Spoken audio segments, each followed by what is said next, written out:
अस्सलाम वालेकुम वरहमतुल्लाहि वबरकातुहू। क्या हाल है मेरे दोस्तों, खैरियत से हैं। आज जुम्मे का बहुत ही मुबारक दिन है।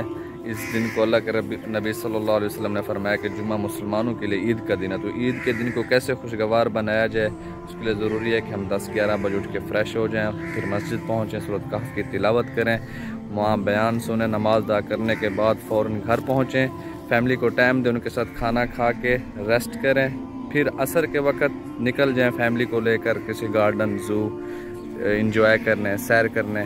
तो इंशाल्लाह इससे आपकी फ़ैमिली आपसे खुश होगी। अगर आपकी फ़ैमिली आपके साथ खुश है तो आप इस दुनिया के सबसे अजीम इंसान हैं। अगर आपकी फ़ैमिली आपसे खुश ना हो तो बाहर जितने भी शौखियाँ मारते हैं उससे कोई फ़ायदा नहीं है। तो आज के दिन जितना अच्छा बनाओगे पूरा हफ्ता उससे अच्छा गुजरेगा। अगर आज के दिन आपका बोरिंग गुजरा तो पूरा हफ्ता बोरिंग गुजरेगा।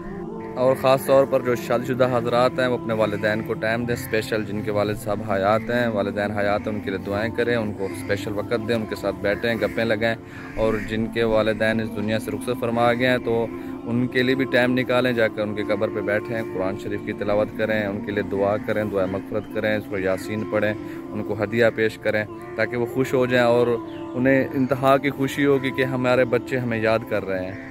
तो इंशाल्लाह ये काम करेंगे तो अल्लाह रब्बुल इज़्ज़त आपकी ज़िंदगी को बहुत ही आसान ज़िंदगी बना देंगे और बहुत ही खुशगवार ज़िंदगी बना देंगे। याद रखें, जुम्मे का दिन फैमिली का दिन है, दोस्तों का डे नहीं है। दोस्तों के लिए तो बाकी सारा हफ्ता हम दोस्तों के साथ वक्त गुजार लेते हैं, कभी कभार मिल लेते हैं। जुम्मे का दिन स्पेशल फैमिली के लिए मुख्तस कर दो।